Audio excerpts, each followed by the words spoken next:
జోహారులే తల్లి జోహారులే నీకు మమగన్న మా తల్లి మా తెలుగు తల్లివే. స్వతంత్ర దినోత్సవాన్ని పురస్కరించుకొని వచ్చేసినటువంటి సుభాష్ నివాసులందరూ కూడా ధన్యవాదాలు తెలియజేసుకుంటూ ఈ యొక్క కార్యక్రమాన్ని సుభాష్ వెల్ఫేర్ అసోసియేషన్ ఆధ్వర్యంలో కేవి రమణారెడ్డి గారు మరియు రామిలాస్ గారు బాలరాజు గారు భిక్షపతి గారు ఆధ్వర్యంలో ఈ యొక్క ప్రోగ్రాం జరపబడుతుంది. ఇప్పుడు జెండా ఆవిష్కరణ కేవి రమణారెడ్డి గారు మరియు రామిలాస్ గారు వారి చేతుల మీదుగా జెండా ఆవిష్కరణ చేయవలసిందిగా కోరుతున్నాను. Subhash Nagar resident welfare association की तरफ से 26 जनवरी का मुबारकबाद दे रहे हैं और इसी अवसर पर हर साल हम लोग यहाँ पे झंडा लहराते हैं, वैसे ही आज भी लहरा रहे। आप सब आने के लिए हम शुक्रिया अदा कर रहे हैं। ముందుగా కేవీ రమణారెడ్డి గారు వచ్చి కొబ్బరికాయ కొట్టి ప్రారంభించవలసిందిగా కోరుతున్నాను. అలాగే గరీబ్ సేవా సంఘ అధ్యక్షుడు రామిలాస్ గారిని మరియు Subhash Nagar welfare association general secretary Balaraju గారిని, అదేవిధంగా భిక్షపతి గారిని, చంద్రరావు గారిని మరియు రవి గారు పేర్లు జరిగిన వాళ్ళందరూ దయచేసి ముందుకొచ్చి కొబ్బరికాయ కొట్టవలసిందిగా కోరుకుంటున్నాం. అలాగే నందు గారు, రామకృష్ణ గారు,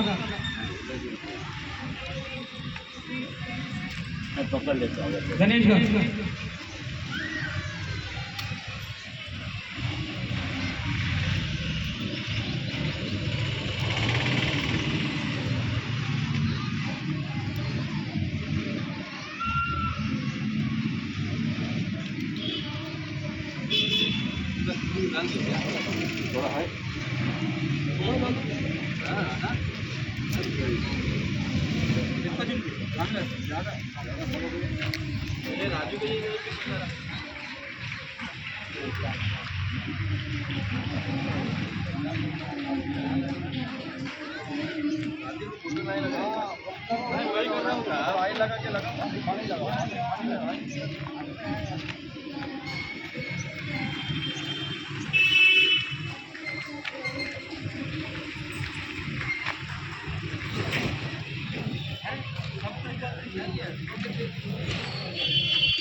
చంద్రరావు గారు,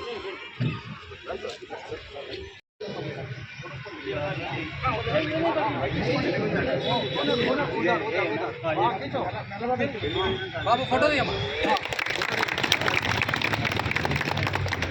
और ऊपर ऊपर चढ़ेगा और ऊपर जाना ज्यादा ज्यादा ज्यादा हां राइट और बराबर जान दो बोले ओके। जय हे भारत भाग्य विधाता पंजाब सिंध गुजरात मराठा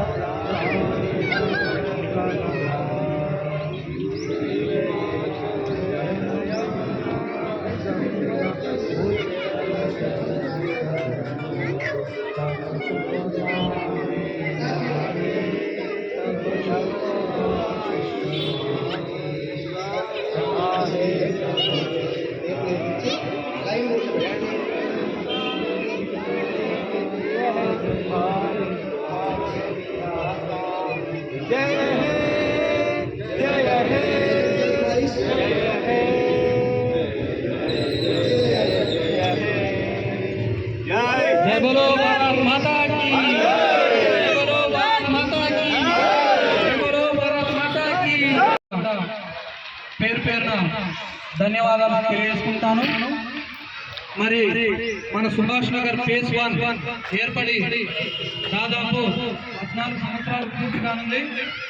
మరి ఇప్పటిదాకా కూడా అన్ని కార్యక్రమాలు కాలనీకి సంబంధించినటువంటి డెవలప్మెంట్ కార్యక్రమాలు అన్ని కూడా రోడ్లు, డ్రైనేజ్, స్ట్రీట్ లైట్స్ కూడా ఎంతో చక్కగా చేసుకున్నాము.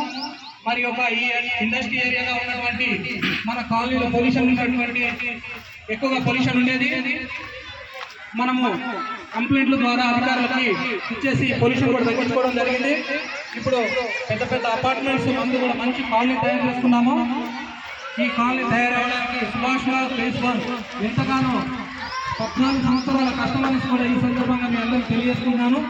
దీనికి తోడుగా గరీబ్ సేవా సంఘ అధ్యక్షులు రామిరాజ్ గారు, వాళ్ళ టీం కూడా ఎంతగానో మాకు సహాయ సహకారాలు అందించారు. ఇక ముందు కూడా మరి మనందరం కూడా కలిసి ఈ విధంగా ముందుకు వెళ్తూ ఉంటే కాలనీ ప్రెసిడెంట్ ఎవరన్నా ఉండని మనందరం కూడా వారికి సపోర్ట్ చేస్తూ ముందుకు వెళ్తూ ఉండాలి. ఇక్కడ ఈ రాజకీయాలు ఎన్ని ఉన్నా కానీ ఈ యొక్క జెండా ఆవిష్కరణ అనేది అందరూ కూడా కులమత భేదాలు లేకుండా ప్రతి ఒక్కరు కూడా ఈ యొక్క సహాయ సహకారాలు మీరు ఇలాగే అందిస్తూ జెండా కార్యక్రమాల్లో పాల్గొన్నందుకు నాకు చాలా ఆనందంగా ఉంది. ఈ యొక్క అవకాశానికి ఇచ్చినటువంటి పెద్దలందరికీ కూడా పేరు పేరున మరొకసారి ధన్యవాదాలు తెలియజేసుకుంటూ ఇప్పుడు మన అడ్వైజర్ రంగారెడ్డి గారిని మాట్లాడాల్సిందిగా కోరుకుంటున్నాను. ధన్యవాదాలు చెప్పాను, మళ్ళీ ఒకసారి ధన్యవాదాలు చెప్తున్నాను. ఇక్కడ విచ్చేసినందుకు నేను పేరు చెప్పినందుకు ఎవరు ఏమి బాధపడకూడదు. నా మనసులో అందరి పేర్లు ఉంటాయి, అందరినీ చూస్తూనే ఉన్నాను. ఇంకొకటి, మన దేశాభివృద్ధి చెందాలంటే ఫస్ట్ మనం ఉన్న గల్లీని డెవలప్ చేసుకోవాలి. ప్రతి గల్లీకి ఒక వ్యక్తి ముందుకుండి చేస్తే అతడే అక్కడ ముఖ్యమైన వ్యక్తి. A person who is famous in the street can become the minister of the state and is saying ఉంది. ఏ గల్లీలో అయితే ఎవరైతే పని చేస్తారో అతనే మంత్రిలాగా ఎదగగలుగుతాడని కూడా సామెత ఉంది. మన దగ్గర చాలామంది పెద్ద పెద్ద లీడర్స్, గాంధీ మహాత్ములు అటువంటి వాళ్ళు ఆ మాట చెప్పారు. నువ్వు ఉన్న గల్లీని డెవలప్ చేసుకో, ఆ గల్లీ డెవలప్ అయితే దేశం కూడా అభివృద్ధి చెందినట్లే. ఇప్పుడు ప్రతి దగ్గర చూడండి, మన దగ్గర కొన్ని విషయాలు ఉంటే కృష్ణ గారు నోటీస్ కన్నా తీసుకొస్తారు, లేకుంటే నా నోటీస్ కన్నా తీసుకొస్తారు. వాళ్ళే చేయొచ్చు. అది ప్రతి దానికి జిహెచ్ఎంసీ యాప్ ఉంది, ఎట్లా డెవలప్ చేసుకోవాలి. यहाँ पे छोटे बड़े भाई सभी को हमारा ये 14 माह 40 ग्राउंड में झंडा वंदन का गुजर रहा है और 15वां में एंट्री कर गया। तो यही कहते हुए कि जैसी 14 साल से एक साथ आ रहे जा रहे, ऐसी मिलके जब तक सांस रहे तब तक आस रहे, ऐसी चलते रहे। अभी कोई भी नेता लोग आते हैं, कहते हैं हम साथ साथ हैं, अगर आपको जरूरत पड़ा तो अगर जाइएगा तो आपको पूछेंगे हम आपको है कौन। ऐसी नहीं होना चाहिए। हम बस्ती वाले मिलकर रहना चाहिए। हम बस्ती वाले एक हैं, हमें कोई नहीं झुका सकता, चाहे एक भी हो एमएलए हो कोई भी। हम साथ साथ हैं और साथ साथ रहेंगे, यही प्रॉमिस करता हूँ कृष्णाना से और हमारे बड़े भाई, बड़े एक पिताजी समान के भी रमनाथ रेड्डीगढ़, जो कि हाई कोर्ट एडवोकेट से रिटायर्ड है। यही करते हुए अपने बातों पे हमने ప్రతి ఒక్కరు చేయొచ్చు. ఏ గల్లీలో చెత్త ఉన్నా ఆ యాప్ డౌన్లోడ్ చేసుకుంటే ఆ ఫోటో కొట్టండి, వాళ్ళు స్వీపర్స్ వస్తారు, అది క్లీన్ చేసేస్తారు. మన ఎన్విరాన్మెంట్, మన చుట్టుపక్కల పరిసరాలను శుభ్రంగా పెడితే హాస్పిటల్కి పోయే అవసరమే ఉంటుంది. మనకు వార్డ్ హాస్పిటల్ అని పెడతారు. ఎందుకు పెట్టాలి ఆ వార్డ్ హాస్పిటల్? వార్డ్ హాస్పిటల్ కన్నా ముఖ్యమైన విషయము మన హైజీనిక్ కండిషన్, ఆరోగ్యకరమైన పరిస్థితులను మనం తయారు చేసుకోవాలి. గవర్నమెంట్ సహకరించడానికి సిద్ధంగా ఉన్నా మనం సిద్ధంగా లేము. మనం సిద్ధమైతే ఆరోగ్యకరమైన వాతావరణం మనం ఎస్టాబ్లిష్ చేసుకోవచ్చు. కాబట్టి అందరితో నాకు విన్నపం ఏంటంటే, ముందు మన పరిసరాలను, మన ఇంటి పక్కకు, మన గల్లీని శుభ్రంగా ఉండేటట్టు ప్రతి ఒక్కరు వాగ్దానం చేసినట్టు ఒక ఎట్లా అంటే ఒక పట్టుదలతో ఆ పని చేస్తే అన్నీ శుభ్రంగా ఉంటాయి.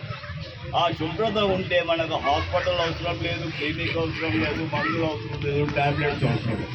కాబట్టి నేను అందరితో నా విన్నపం ఏంటంటే, ఇప్పుడు మన స్కూల్ ఉంది, గవర్నమెంట్ ప్రైమరీ స్కూల్ ఇక్కడ ఉంది. దాని చుట్టుపక్కల కూడా శుభ్రం ఉండేది. పిల్లలు ఎవరైతే అక్కడ బడికి వస్తుంటారో వాళ్ళ తల్లిదండ్రుల బాధ్యత కూడా ఉంటుంది. మన పిల్లలు ఆ టీచర్స్ అయితే ముఖ్యమైన బాధ్యత. నిన్ననో మొన్ననో ఒక పేపర్ వచ్చింది, ప్రధాన ఉపాధ్యాయురాలు గుడ్డామె, ఆమె గోదావరి జిల్లా గుడ్డామె ఉండి ఆమె ప్రధాన ఉపాధ్యాయులు అయింది. ఆమె అసలు ఏ క్లాస్లో ఏ టీచర్ ఏ పాఠం చెప్తుంది ఒక్కసారి చెప్తే ఆడికి వెళ్ళిపోతుంది. ఆమెను ఒకటి తీసుకెళ్ళి అవసరం కూడా లేదు. పేపర్లు వచ్చింది. అటువంటి టీచర్స్ మన దేశానికి అవసరం చాలా. ప్రతి టీచర్ మన బాధ్యత వహించి పిల్లలకు గవర్నమెంట్ స్కూల్లో టీచింగ్ చేస్తే వాళ్ళ టీచింగ్తోనే ఆ విద్యార్థులు ఏ లెవెల్కి వెళ్తారంటే ప్రైవేట్ స్కూల్ పనికిరావు దాని. కాబట్టి అందరితో నా విన్నపం, పేరెంట్స్ గవర్నమెంట్ స్కూల్లో చదివిపోయండి. నేను కూడా మా మనవరాన్ని గవర్నమెంట్ స్కూల్ ఏమంటే మా పిల్లలు కూడా డాడీ అవి బాగాలేవు అంటారు. ఆ పరిస్థితి ఉంది. కాబట్టి గవర్నమెంట్ స్కూల్లో డెవలప్ చేయాలి. దానికి మన అసోసియేషన్ కూడా బాధ్యత వహించాలని అసోసియేషన్ మెంబర్లను, లీడర్లను, యాక్టివ్ పర్సన్ను నేను ఈ సందర్భంగా రిక్వెస్ట్ చేస్తున్నాను. వాళ్ళు కూడా అప్పుడప్పుడు పోయి ఆ స్కూల్లో చెక్ చేయాలి. చెక్ చేసి మన సహకారం కూడా అందియాలి. ఈ సందర్భంగా నేను ఒక విషయం చెప్తా. కృష్ణ గారు కూడా అక్కడ వర్కర్ కావాలని అంటే వాళ్ళ జేబు నుంచి పైసలు పంపించారు, శాలరీ ఇచ్చారు, కొన్ని నెలల వరకు ఇచ్చారు. ఇంకా అది నడుస్తుందని అనుకుంటాం. కానీ ఈ సందర్భంగా నేను చెప్పేది ఏంటంటే ఒక ప్రెసిడెంట్గా ఆయన ఆ పని చేస్తున్నాడు. అట్లా పేరెంట్స్ కూడా ప్రైవేట్ స్కూల్లో చదివించినా మీరు ఈ స్కూల్కు సహకరించాలని కోరుతున్నాను. కాబట్టి అందరూ దీని గురించి ఆలోచించండి. గవర్నమెంట్ స్కూల్ను మోడల్ స్కూల్గా తయారు చేసినామనుకోండి, చాలా మంచి ఎటువంటి ఉపాధ్యాయులు ఉన్నారంటే గవర్నమెంట్ స్కూల్లో చాలా first class trained high level క్వాలిఫికేషన్తో ఉన్నారు. కాబట్టి గవర్నమెంట్ స్కూల్ టీచర్స్కు మనం సహకరిస్తే పిల్లలు చాలా బాగా పైకి వస్తారు. కాబట్టి ఈ సందర్భంగా నేను అందరినీ మళ్ళీ రిపీటెడ్గా రిక్వెస్ట్ చేస్తున్నా, గవర్నమెంట్ స్కూల్ను మనం సహకరిద్దాం. మనతో వీలైన సహకారం ఏదైనా సరే అందిద్దామని మీ అందరితో కోరుతూ సెలవు తీసుకుంటున్నాం. ఇప్పుడు గరీబ్ సేవా సంఘ్ అధ్యక్షులు రామ్ విలాస్ సింగ్ గారు మాట్లాడుతున్నారు.